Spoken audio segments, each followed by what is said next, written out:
аз мондагиҳо ва саргарониҳо ё ташвишҳои давоми рӯз шоми худро дар ҳалқаи наздиктарин нафарони худ гузаронидан албатта рӯҳу равонро оромӣ мебахшад ва барои бо қувваю матонати нав рӯзи навро оғоз намудан замина мегузорад. барои боз ҳам пурра намудани шоми шумо тамошобинони азизи мо танҳо як шоу барномаи фарҳангию фароғатӣ ки ба шумо ҳам фароғат бахшаду ҳам роҳату истироҳат ва ҳам ғизои маънавӣ намерасад. шоу барномаи фарҳангию фароғатии шоми шаҳнавоз бо ҳамин мақсад таҳия мегардад ва пешниҳоди шумо мегардад. пас моро ҳамроҳӣ намоед.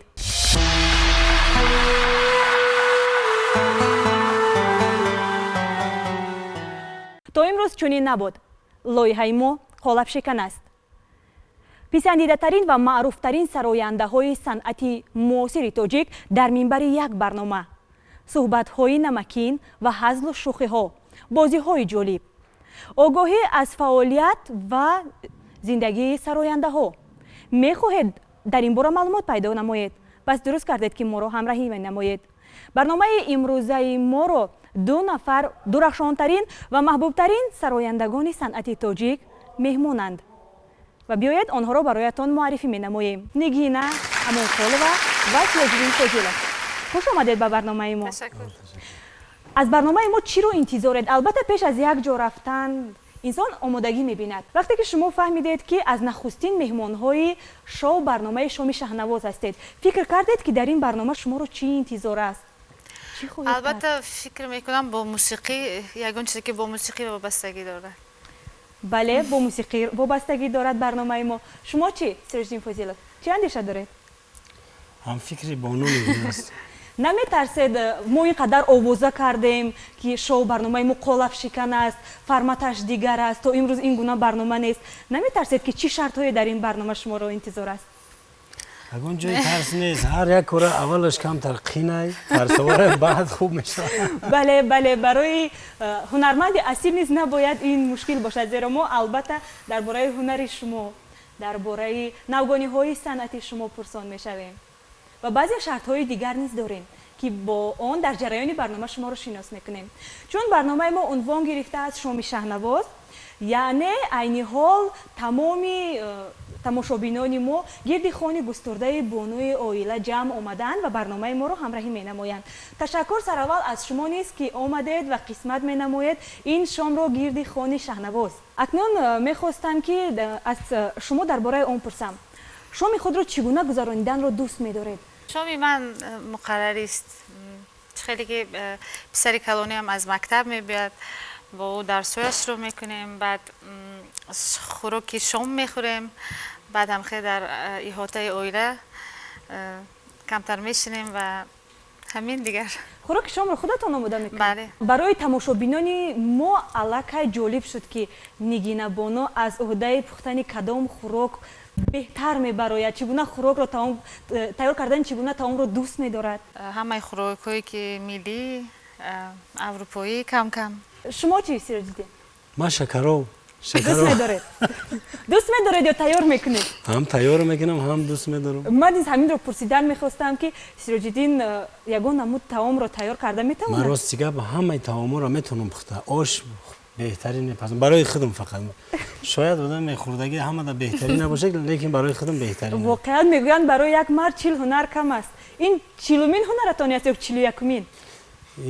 хаёл кунам ки як 60-70 мумкин бошад. Нигина Бону низ ҳунари дузандагиаш аллакай барои мухлисон огоҳанд, аллакай медонанд. нав маълум шуд ки ҳунари пухтани таомҳои миллию аврупоиро низ медонистанд. чун соли рушди ҳунарҳои миллӣ аст. боз кадом ҳунарҳои миллию ҳунарҳои мардумиро медонед? аз хурдсолӣ ман зардӯзӣ метонистам кардам, бофиданро метонистам. бале, модарам ки ҳунарманд аст, ин чизоро аз кӯдаким ба ман ҳамаша ёд додагӣ аст. дузандагӣ мекардам. ҳозир бошад фақат дизайни либосҳоямро худам метавонам ба тароф фаҳмонам. ба яъне идеяи худи шумост, пешниҳоди худи худам аст. Сироҷиддин Фозилов аз уҳдаи навохтани кадом асбобҳо мебарояд? ман асбобҳое ки ба клавиатура вобаста аст, баъзеша хуб менавозам. аккордеон бисёртар барои ман махмул. ториам менавозед ку? تاری هم نوردم فقط برای خودم. من در خاطر دارم سال 2013 بود 12 بود ما بدخشان سفری بدخشان داشتیم برای وحدت ملی برای وحدت ملی بله سفر داشتیم اونجا ناباور چند رو ما مهمانداری کردن ما یک چند نفر بودیم زیاد بودیم مهمانداری کردن بعد اکای سیراجددین سرودای احمد زویره با هارمونی بله با هارمونی زمزمه کردن ما همه حیران شدیم راستی گپ کی از همه نمود اسباب رو نواخته میتونن در حقیقت алакай нигина амонқулова шумо моро ба ин сухан водор намудед ки аз сироҷиддин фозилов хоҳиш намоем ки як сурудро барои мо зинда қироат кунанд. کردم مگر گناه گناهی کبیر بود جستم اگر دل بنظیر بود او یاری روحی من بود و بالی خیالی من تعبیری بخشی زندگی افسوس در بود یاره کی عهد عاشقی بر من ببست رفت گفتا بس است آه و غم دیگر بس است رفت بالای این همه غم و درد و شکست ها از نودلی شکسته ما را شکست رفت. آفرین عالی. واقعا یادآور میشویم که برنامه ما در رابطه دائمی با تماشابینان عزیزمان میگذرد. یعنی تماشابینان عزیز شما نیز میتوانید در جریان برنامه ما بی‌طرف نباشید و دلخواه سوال و درخواست خود را به عنوان برنامه ما به صفحه های رسمی ما در سامانه های اجتماعی که این حال نشانش روی اکران های شما پیداست فرستانید به عنوان مهمان های ما و البته آنها در جریان برنامه به اینوبت گرفته خواهند شد. سوال یکم را به ما روان نمودند دلفروز سعید و معلمه از شهر دوشنبه. نظر شما را هنرمندان عزیز درباره صنعت معاصر استرادای تاجیک شنیدن می‌خواستم. آیا شما را همچون هنرمند وضع امروزه صنعت تاجیک قناعت می‌کند یا نه؟ فقط فکری شخصی من میتونم پیشنهاد بگردونم. امروز خیال میکنم که نسبت به سالهای 2001 اما وکل همین سرایندهای حاضره وکلشون کمی کاسته شده راستی گپ وقتی که همه زنده سراییدن میشوه بگذار ما بعضی وقت همه خیلی هستید برای ما که همین آواز یک خاصیتی وای داره تکنیکی ناجور است حالتی همو کاریده نیست لیکن این همو سراینده اصیل باید از این چیز باید نترسه نه حراسه همو خیلی هم خواندن میشوه خواندن بعضا هنرمندای ما رو ببینه که همین پیش های اگر گویی که 4 مصرع خواندن در کار نمیتونه همون چی را در همون قالب خونده برای همه خیال میکنم که برای همه سرایندهای امروزه سرایندهای جوان بسیارتر اگر علاجش میبود پیش استادای بهترین هستن کمتر تکمیل بیتی هم با خوبتر میشوه هم جهتی نواختن هر یک سراینده خیال میکنم که اگر یک اسباب موسیقی را نواختن نتونه و نمیتونه هم تازه خونده وقتی که سراینده اسباب موسیقی را خودش نواخته بتونه و همون جریان نمیتونه برآمده. باز یک چیز دیگر است هستن هنرمندای جهانی هستن همین قدر آواز دارن لیکن همین قدر زنده میسراین که حیران میشویم برای اینکه از مشق از زیاد مشق کردن است زنده سراییدن اونقدر دشوار هم نیست اون آدم میتواند که اونقدر دیاپازون کلان نداشته باشد لیکن زنده سراید همش من فکر میکنم از مشق از بسیار تمرین کردن بله تشکر زیاد یاد دارم شادروان ظفر ناظم نیز در یکی از مصاحبه هایشان به تلویزیون گفته بود که من همیشه آماده‌ام که با دلخواه نفر هنرمندانی که میخواهند در میدان کلان با آواز زنده سبقت نمایم همین است هنر اصیل باوری داشتن به خود باوری داشتن به آواز خود به هنر خود بگذار همین دیاپازون یک 5 نوت باشه همون را از صدق دل اگر باوری قطعی خونی و شنونده و خوب قبول میکنه چون هر چیزی که از دل میبراید باز به دلها جا میگیرد پرسیدن میخواستم که موفقیت سرود از چی سرچشمه میگیرد چی باید کرد تا سرود موفق شود؟ زیرا امروز مشاهده می‌نماییم که سرودهایی که خسکی هستند بعضن وقت روی کار می‌آیند. متاسفانه باز شنونده خودشان رو نیز دارند.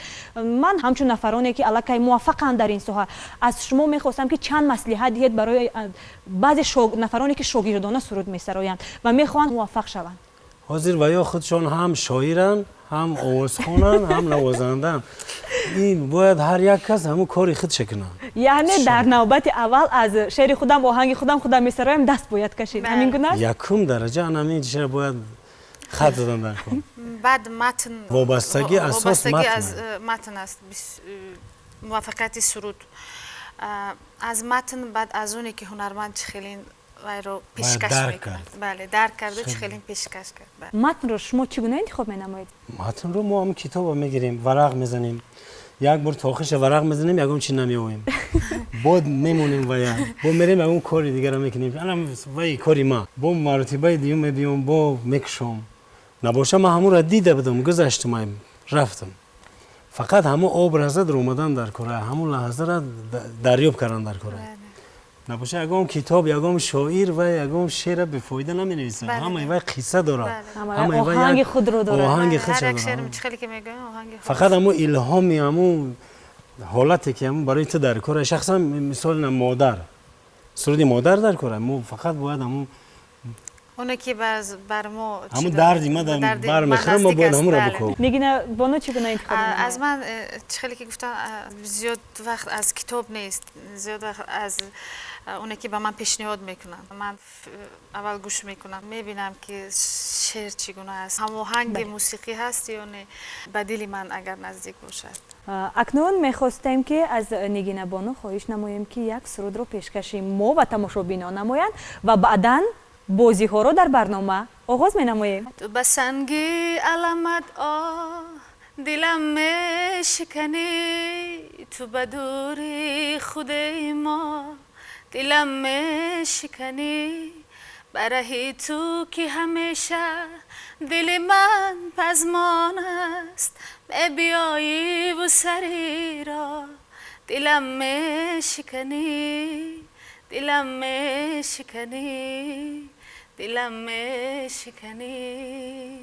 اکنون آغاز می نماییم بخش بازی به هنرمند را که از زیر بخش های عبارت است. بخش یکمی ما عنوان گرفته است ترجمه. در این بخش ما مشهورترین سرودهای تاجیکی را با زبانی غیر به واسطه ترجمانی گوگل ترجمه نمودیم. ترجمان گوگل بسیار خراب است. بله ما با آن همین سبب انتخاب نمودیم ترجمانی گوگل رو و باز ترجمه نمودیم با زبانی تاجیکی که در نتیجه کلمه ها عوض شدند. کلمه های همانا آنها رو عوض نمودند ولی مضمون یک است و اگر شما با دقت باشید بیشتر کلمه های اصل وجود دارند و تنها از همین می توانید که پیدا نماید سرود اصلی رو. این سرود است؟ بله سرودهای مشهور. در اول من پرسیدن میخواستم که مناسبت نگینا بانو و سیروجدین پس پرده چگونه است؟ میان شما رقابت هست؟ نه هیچ وقت نبود. چرا میگویند که اگر رقابت نباشد پیشروی نیست در صنعت؟ نه برای چی؟ این همکاری هست. همکاری هست. رقابت سالم هم نیست. نه ولی در برنامه ما شما دو نفر مهمانی ما دو رقیبید ولی این رقابت سالم است. در این بخش به هر یک هنرمند 3 سرود پیشنهاد کرده می شود. در اول آغاز کنیم از نگینا بانو. من کبوترم که پرواز می کنم، زود نزد دل رسیدم، دختر می رود از دست من چی می آید؟ من کبوترم که پرواز می کنم، زود نزد دل رسیدم. کبوتر بودم و پرواز کردم. آسان بود است. این همچون دوستانه من به شما کمک نمودم در بخش اول که شما شناس شوید با از سرودی خود. بله سبزه ها ناز کرده آمده ایستاده اند، داروی سیر آمده ایستاده است، از دل دیوانه شنو نیاز به مکتوب می آید. آن روز من به خانه می رفتم، سبزه ها ناز کرده آمده ایستاده. سبزه به ناز می آید. سرودی سیوم. نگینا علاقه درک کرد. هر سرودی که پیدا می نمایند علاقه یک خال است و علاقه 2 سرود رو پیدا نمودند. سیروجدین باید شما نهایت فعال باشید. کپک در بالای در است نزدی من بیا خواب کن پایهای من دمشین سرو دل رو میکوبد که به تو سیرهایم رو گویم خونی سرخت شما کاسه شراب الا منبری من دلی من نرگس دو یکی از سنگ‌های دوست داشته من از باغ من ماهی هیکل من نگو در روز پراکنده میمونم الا میبری دل من که اگر شما نباشد نقش رو کی اجرا میکند کپک در بالای در است نزدی من بیا خواب کن پایهای من این مصرع اساسی است این نقراتی سرود است و زیاد مشهور نیست هست کپکی مستی من نه کپکی داری بیا به پهلویم همین؟ بله پیدا نمودید اکنون نوبت به سیروجددین فاضلов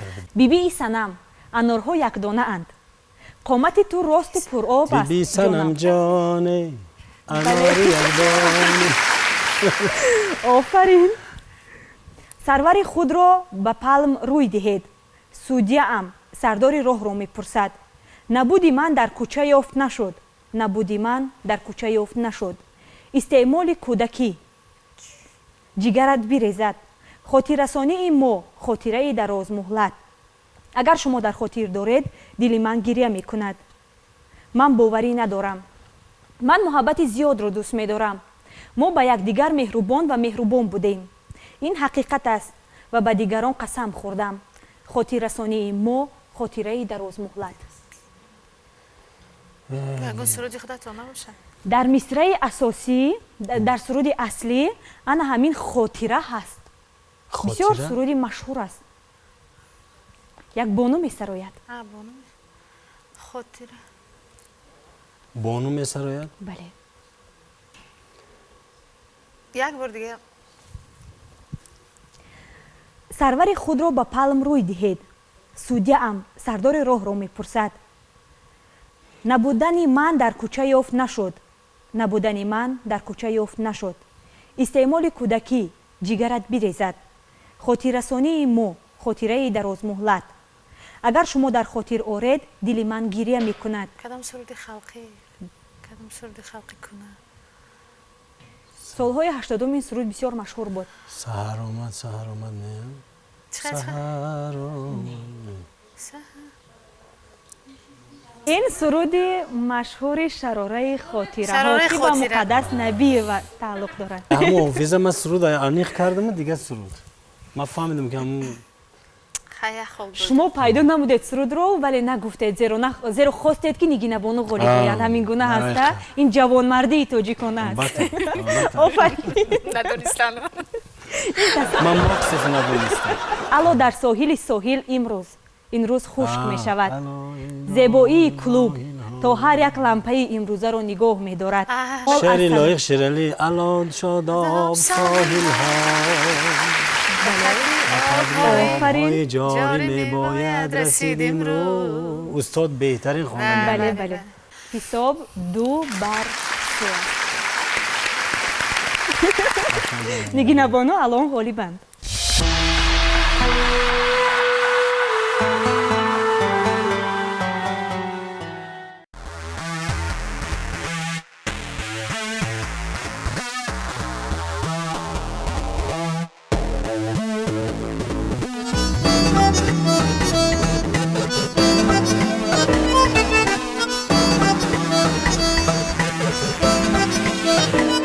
چون درخت فروردی پرشکوفه شد جانم دامن ز گل دارم بر چه کس بیفشانم ای نسیم جان پرور امشب از برم بگذر ورنه این چنین پرگل تا سحر نمیمانم ورنه این چنین پرگل تا سحر نمیمانم لا لا لا لا لا لا لا لا لا لا La la la la la la la la la la la la la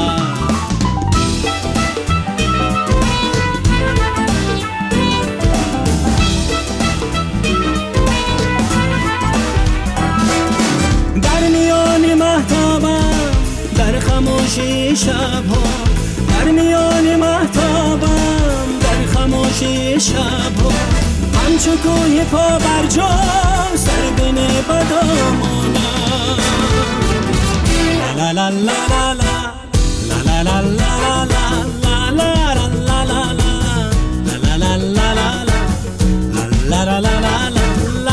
لا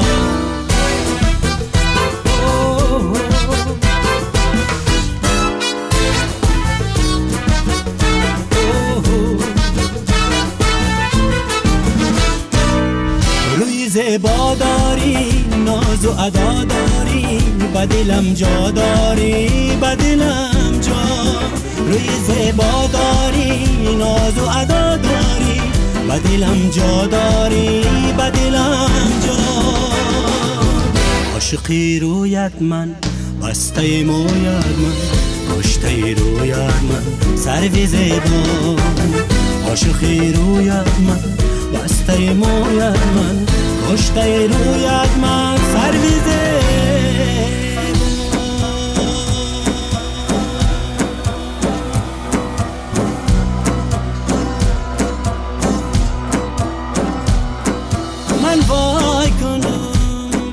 من وای کنم سینه افکارم شب تا به سحر والا فوزان در بند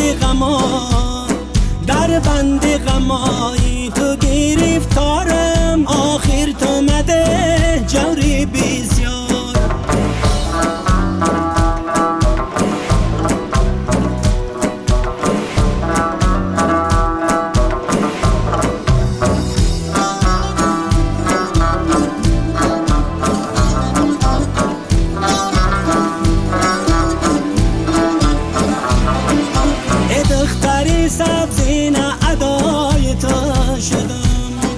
سرگشته و آواره برای تا شدم پر گشتم و پر دیدم مایل نشدم پر گشتم و پر دیدم مایل نشدم امروز ترا دیده فدای تو شدم امروز ترا دیده فدای تو شدم هی من وای کنم من وای کنم من وای کنم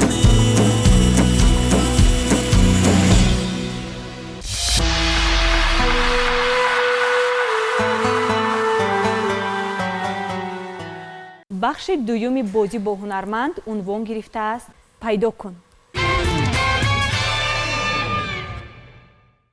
یعنی در نزد هر یک مهمان با مقداری معین با مقداری برابر مصرع‌های سرود گذاشته می شوند که آنها پاره پاره گشته‌اند و به شما 3 دقیقه وقت معین داده می شود.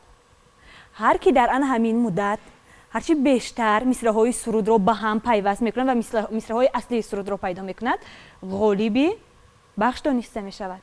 فهمو است؟ الکی یک مصرع پیدا نمودید؟ دشوار نیست؟ نه فقط همش باشه تمام بعضش ورقا خالیه. من یک تا یافتم دلدار ریسپوبلیکای من هرچی بسیارتر پیدا نمودید معنای آن را دارد که شما همون قدر بسیارتر برای غالب آمدن امکانیت پیدا میکنید. چه ورقای خالی بسیار است. این هم یک شرط بازی است. بیمون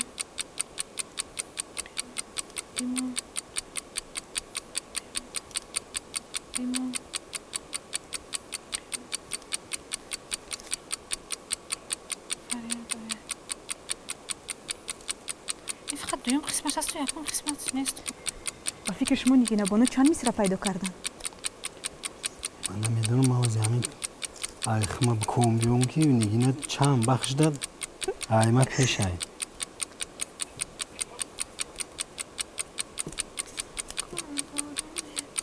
شاید در اول همه رو راست نمایید کارتان آسان‌تر می شود.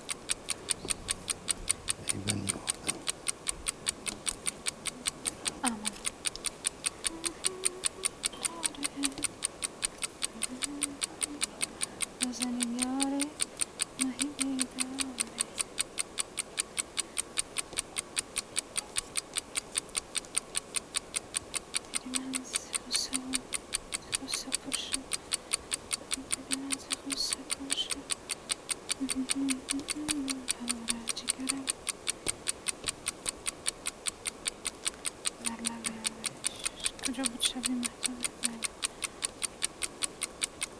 بچه قپیدهش نمیشه این یقینشه چرخم فلکه مرا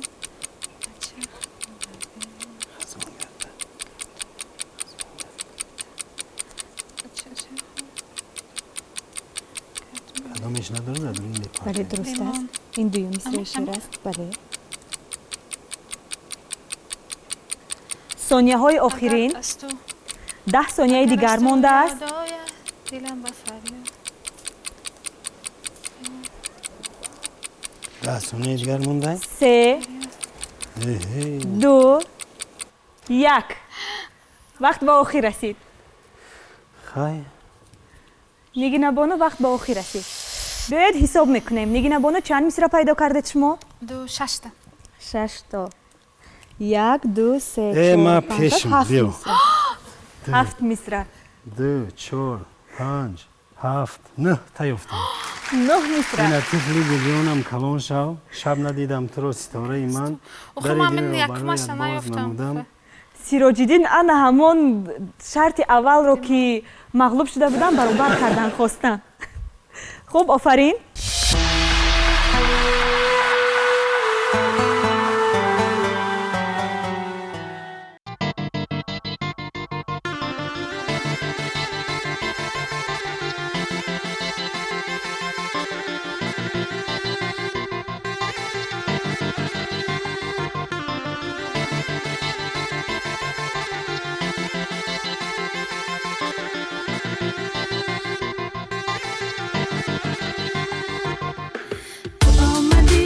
شامی تارم از ایشو لور شد تپیده تپ تپ این دل زارم از سینم بدر شد تو آمدی و شامی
تارم از ایشو لور شد تپیده تپ تپ این دل زارم از سینم بدر شد تو آمدی چونک حدی گل بر مشام و گل زارم تو آمدی چو دوای و ملهم به قلبی بیمارم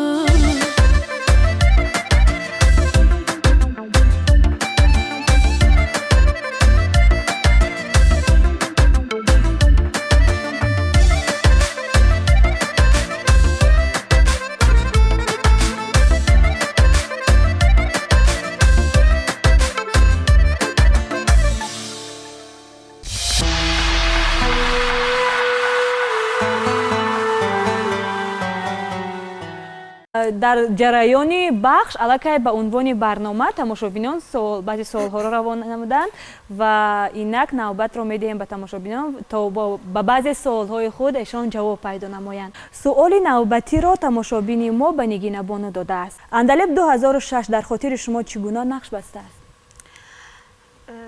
дар хотири ман аз ҳама лаҳзаи ҷолибтарини ҳаёти ман ҳамун лаҳзао аст. рости гап ҳамун лаҳзае ки ҳамин суруда пешниҳод карданд, мо омадем ба душанбе ҳамин суруда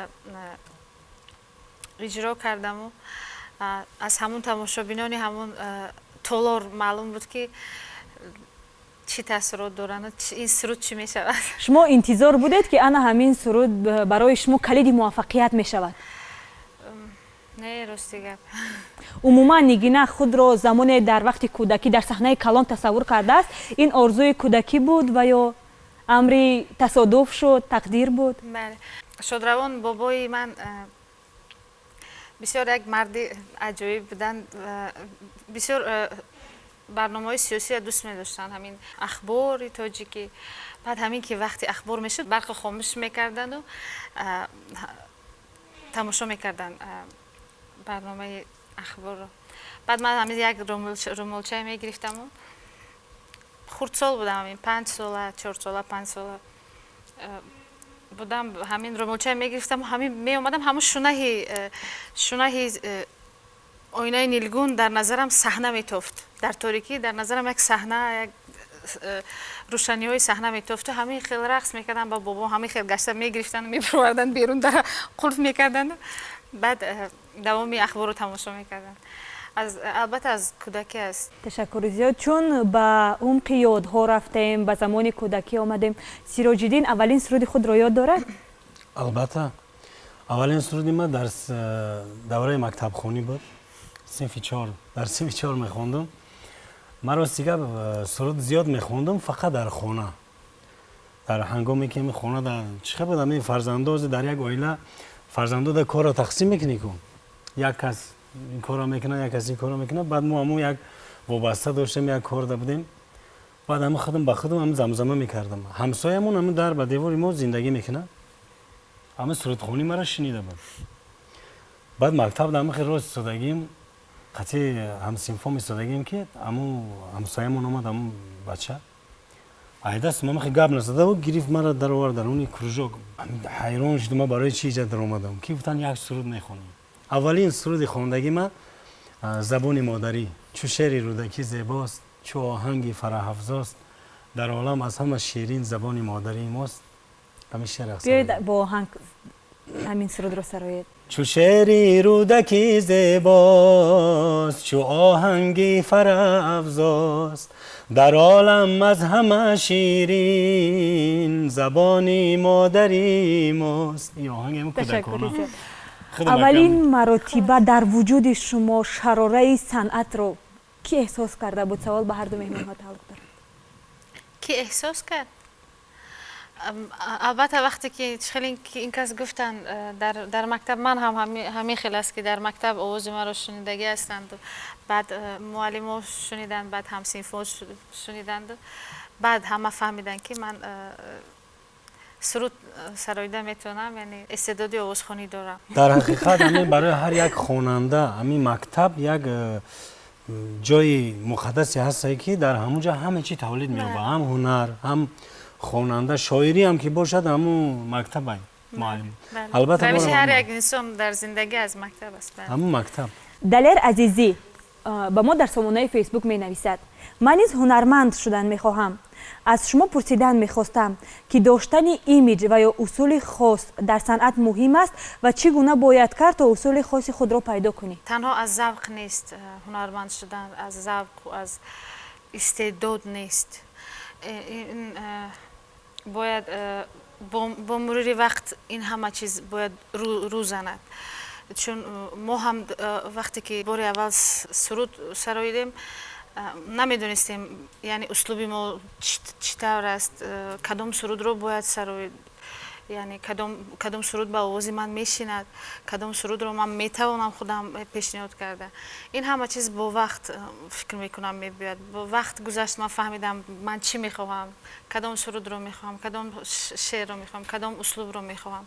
واقعا نمود ظاهری نیست، یک خصوصیت اساسی هست. من در آن همین باره پرسیدن میخواستم. مثال برای نیگینا بانو آن همین لباس ملی تاجیکی با اطلسی رنگین کمون با چکنی زیبا روی صحنه آمدن الکی یک اسلوب خاص نیست شده است و تماشابین نیگینا امانقل برای همین گونه قبول کرده است. چی گونه پیدا شد ایده همین گونه به صحنه برآمدن؟ پدر و مادر این پیشنهاد نمودن یا خودتان پیشنهاد خواست دل خودتان بود که تنها با لباس ملی سرود سرایید؟ ما که این سرود رو انتخاب کردیم، سرود رنجیده نگارم آمد از بخی رحیمزاده و شراف‌الدین سیف‌الدینov انتخاب کردیم. ما درک کردیم که این سرود کهنه است، یعنی برای این چیز یک طرز اسلوبی خودش باید داشته باشد. فکر کردیم از همون سالها بگیریم طرز لباس پوشی و به صحنه گذاشتن و این چیزا. چون گپ درباره ایمیج رفت، سر و لباس رفت، از سیروجدین فوزیلوف یک چه پرسیدن میخواستم. 10 سال پیش یک کلاه سیروجدین فوزیلوف ایمیج اساسیشون بود. کجا شد اون کلاه؟ تقدیر کلاه چی شد؟ کلاه هر یک گفتم که برای صحنه هر یک شخص باید برای خودش یک ایمیجی خاصی خودش داشته باشه. آن همین جایی که ما نشسته مالی حاضر در همینجا کرنوالی سال نوی بود. سالش یاد ندارم، سالی 2000 بود. 2000 سال بود. همینجا در کرنوالی سال نوی بود. وقتی که ما اومدم گفتن رفته یک کرنوال نپوشیدن در کار. من رفتم یک پالتوی دراز پوشیدم، شلاب موندم که پالتو را بردن همون شلاب ایستاد. تا چند سال همون شلاب برای من ایمیج شد. بعد دیدم که دخترم شلاب موند. من گرفتم با ایمیج من خیلی کردم. من گفتم کسی که میخواه آن ایمیج کنه بود.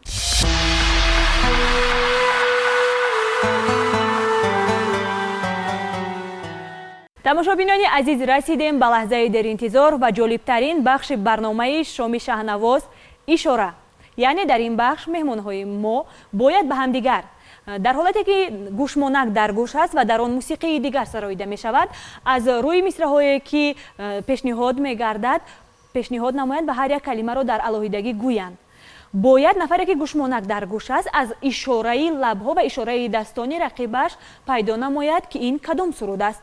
سرودها سرودهای مشهور است، ولی به خاطر باز هم مشکلتر کردن کارش و باز هم جالبتر گشتن بخش، سرود از آخران کلمه مصرع آغاز می گردد و به اول می آید.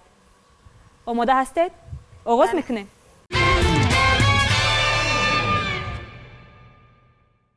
تماشابینان عزیز، به خاطر صریحیت دستگاه آواز پخش کنین در دست من می ایستد تا سیروجدین فوزیلوف امکانیت نداشته باشند که صدا را پس نمایند. بیایید اکنون نیگینا بانو انتخاب نماید.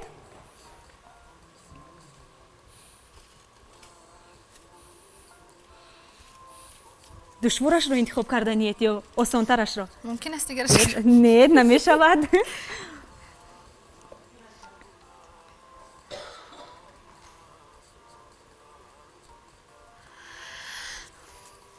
ندارد. ندارد. سحر. سحر. شهر. سحر. سحر. سحر. صبح. صبح. سحر. صبح. صبح. صبح. سحر. آفتاب. روشنایی. سحر. شب. سویتو. قریب پیدا کردید. سحر. سحر. سر. سحر. سحر. صبح. صبح. صبح. بله. ندارد. ندارد. صبح. صبح ندارد. بله. مهتابی است. مهتابی است. عشق. عشق. عشق. شبی. شبی. شب. شب. شبی. بله پیدا نمودن. به دیگر واریانت رو انتخاب میکنیم. به خاطر صریحیت در اینجا مونه. این کدام مصرع است؟ دشوار. شو. شو. شو. شو. رفت شو شو شو شو صف شو صف شو شو شو شف بله بله اهدو اهدو اهدو اهدو بله صدایت صدایت صدایت. بله با ما بله ما گفتن اینا نادرست پیدا کردن. با ما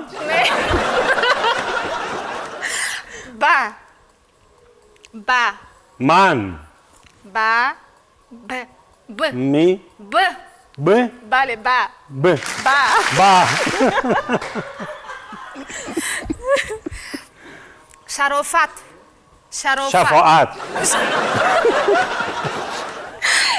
شرافت شرافت شرافت با من با با با با ب او با من ب با او با بله عالم عالم بله نوروزی نوروزی آفرین آفرین. وریانت دیگر دو وریانت دیگر مونده است.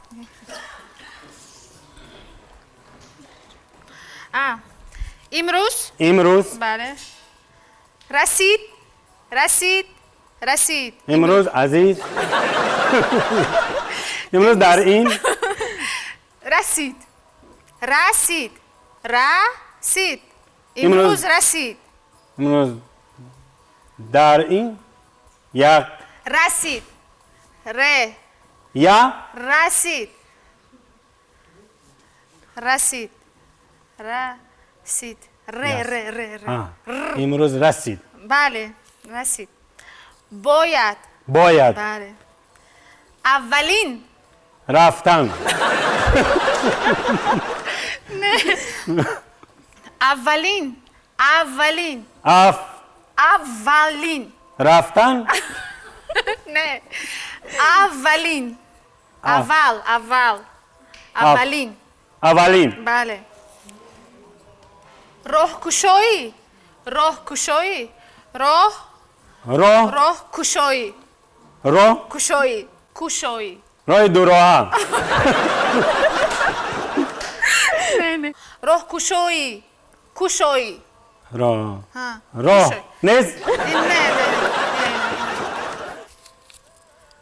راه سربسته بسته بود کوش شدیم راه کشاده راهگشایی قدری از قدر در قدر از قدری من قدری از شما من از قدری پدر مادر قدر کرد نه قدر ق کلمه به کلمه هم نویسید به واسطه و اشاره اجازه. و کرد قدر ق که دم شد که بله قد بله قدر بله با تی غلی که قدر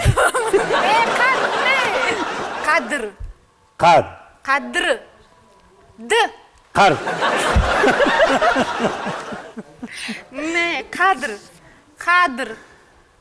قدر چه فهمونم با قدر ر آخرش ر قدر به زبانی قیم بده قدر بله قدری با ما قدر ما با من نه با بله با آفرین. محفل برفو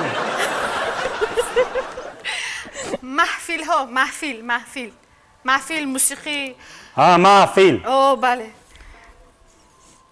راهجویی جوی در توی رو جوی رای جوی نه راه جوی بوی جوی مولیون بوی چی؟ جوی راه جوی بله الو بله آفرین. آخرین وریانت رو می‌یابیم. پیوست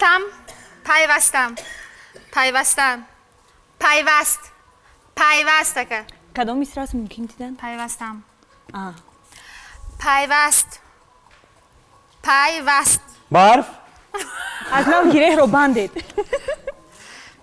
پیوست خب گیره بند هم معنای همین پیوست پیوست بله پیوست دلم قلب دل قلب بله دلم بر من بر بند بر قلب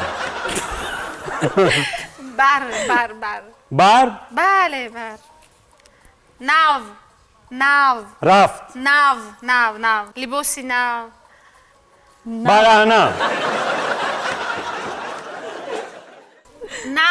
رفت ناو هفت دف نه نفت و نو بله ناو سری سر از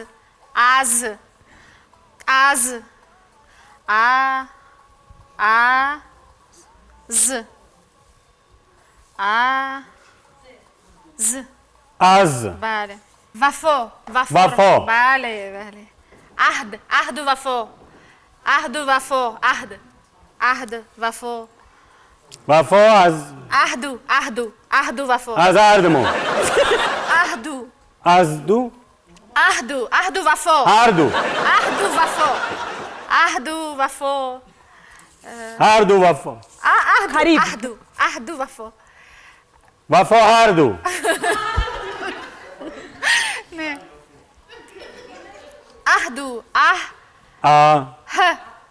از عهد و وفا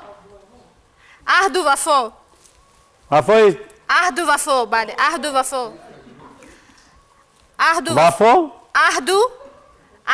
وفا و عهد بله میتواند گوشی رو عهد و گیرید. وفا بله و گوشی رو گیرید. نگینا بانو رو عذاب میدهیم و یا کمک میکنیم؟ کمک میکنیم. چرا؟ این کس رقیبی شماین. میخواه اگر رقیب بهتری نیده باشد. بودم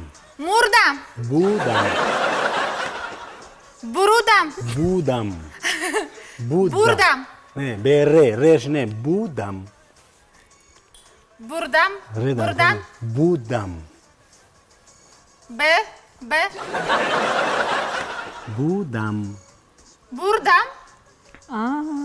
بودم ره نگو ره را نگو بودم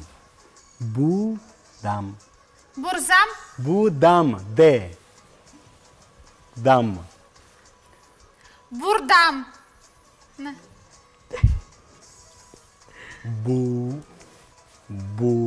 بوسه نه بودم بوسم ده بودم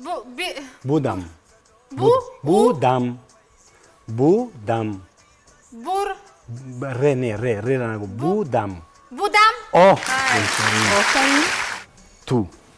تو بامی گوشه بوما و گوشش گوشه بامی دودراو گوشه اینه گوشه بامی گوشه Тарноб. گوشه‌ای گوشه‌ای اینا خونه. گوشه‌ای گوشه‌ای با. ما که در گوشه‌ای ما ما. دیرینا دیرینه‌ای ما. دیرینه‌ای ما. میتونید با آوازی بلندتر ما گویید همه. که شنود. دیرینه‌ای دیرینه‌ای ما. دیرینه‌ای دیرینه‌ای دیرینه‌ای ما. دیرینه‌ای همه همانوی همه. دیرینه او دیرینه‌ای ما جمع. ما همه جمع. دیرینا ما دینه. دیرینا ده بلند گپ زن. دیرینه‌ای نگو خیلی دیگه خیلی فهمونه. ما. تو دیرینا دوستیم دیرینه‌ای اید. دیرینا دوستی دیرینا دوستی دیرینه‌ای ما دیرین. سرجمیم. دیرینه‌ای ما. دیرینه‌ای نیگینا بانو با حرف‌ها اشاره کردند، با من صدای گفتم باز هم بلندتر گفتند. یک د ی ر ای با صدای بلندتر ما. گویید. دیرینه‌ای ما درینه. بلند گپ زن بفهمم. عشقی آواز شیرین. عشق بلند نکنه. عشق ما. عشق شیرین. شیرین. دل. عشق باز از همون وریانت پیشینه با صدای بلند. عشق ما خشت.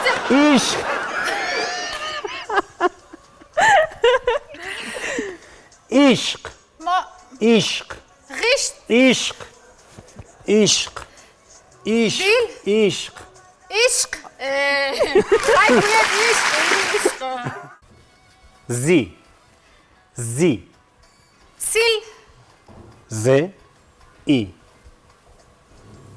زی زی. خاطره ها خاطره ها. شراره شراره. کردم سرودی خودشان. سرودی من. کردم گردم. سرم. کردم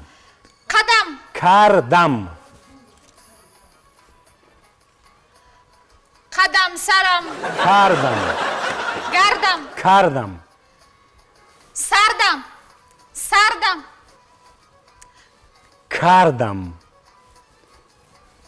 که. کردم پرواز بودم کبوتر بودم. مجبورم مجبورم. دورم دور روم. برات دلم. برات بند. برات بد. برات بغل.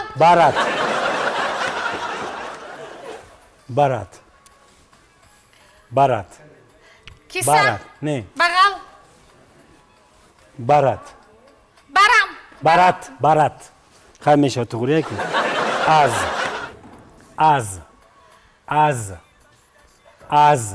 خس. از حزل.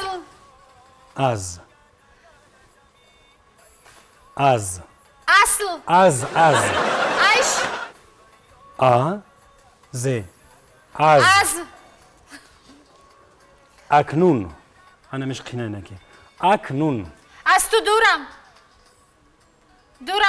از تو دورم.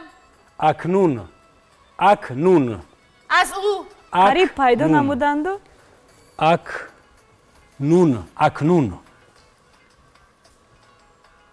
من شما اکنون از او از برات دورم مجبورم مجبورم من اکنون از تو دورم مجبورم بله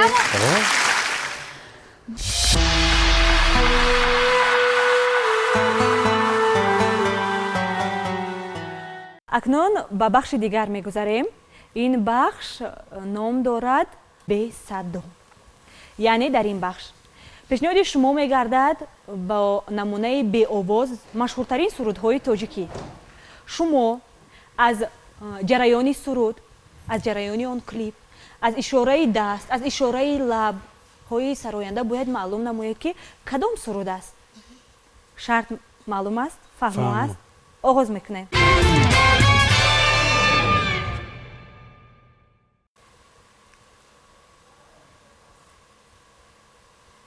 و شما تا آخری سرود تماشا کنید. 30 ثانیه دیگر برای فکر کردن وقت داده می شود اگر خواهید.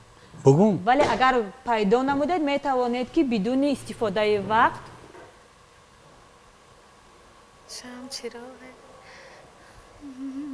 سنگ مزارم میگوید نگینا بانو الان که پیدا کردن. سنگ مزارم. شما هم پیدا کردن. این همه میدونن. کدام سرود؟ سنگ مزارم های سنگ مزارم شیدای قد و خال و ختم خوش. از کارگردان خواهش می نماییم که نمونه صدادار سرود را پیدا نمایند برای ما پخش نمایند. سنگ مزارم اوی سنگ مزارم سنگ مزارم. بله آفرین. از کارگردان خواهش می نماییم که نمونه دوم را برای سیروجدین فاضلوف پیشنهاد نمایند.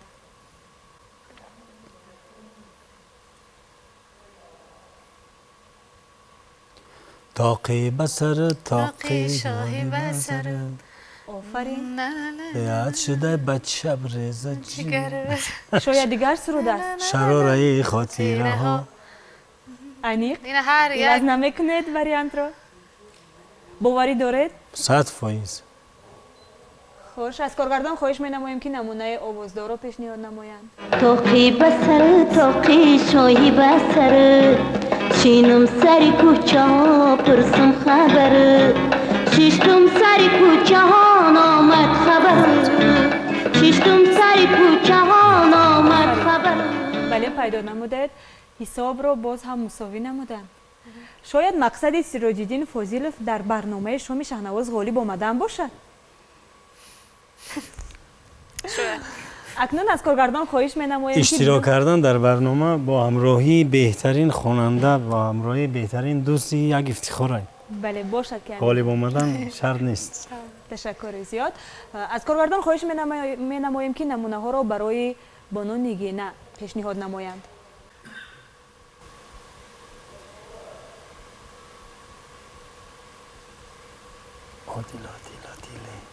نه دیله.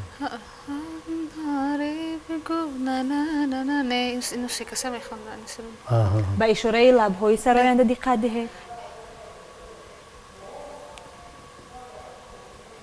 ای دل بر نه این کدام سروده از خودش؟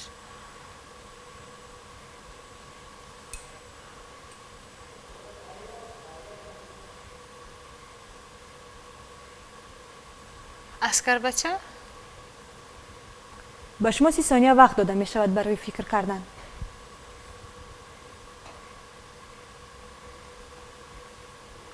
یکی من این نوار در یادم نیست.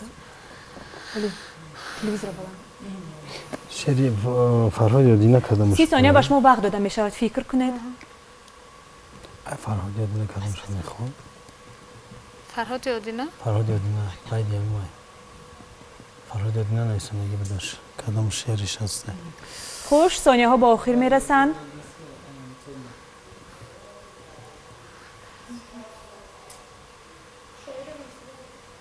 چی بود همون سرود؟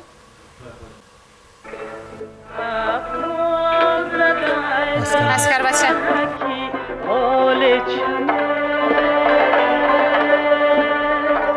خط آمده امروزی از کر بچم خط آمده امروزی از کر بچم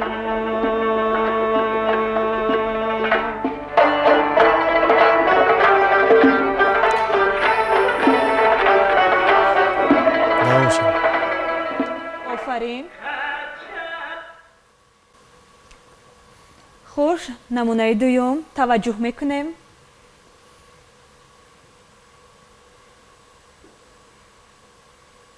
ای سنم تو سروی نازی محرمی رازی. با شما وقت لازم نیست برای فکر کردن؟ بله این رقص بسیار مشهور است. از کارگردان خواهش می‌کنم که نمونه صدادار رو پیشنهاد توجیه نماید. میشناسد این رقص رو.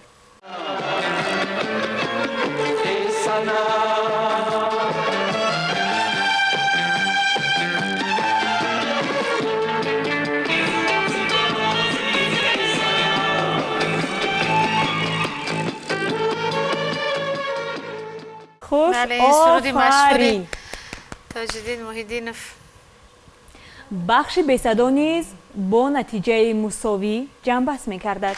به طور استثنایی در برنامه امروزه شامی شهنواز دوستی غالب آمد.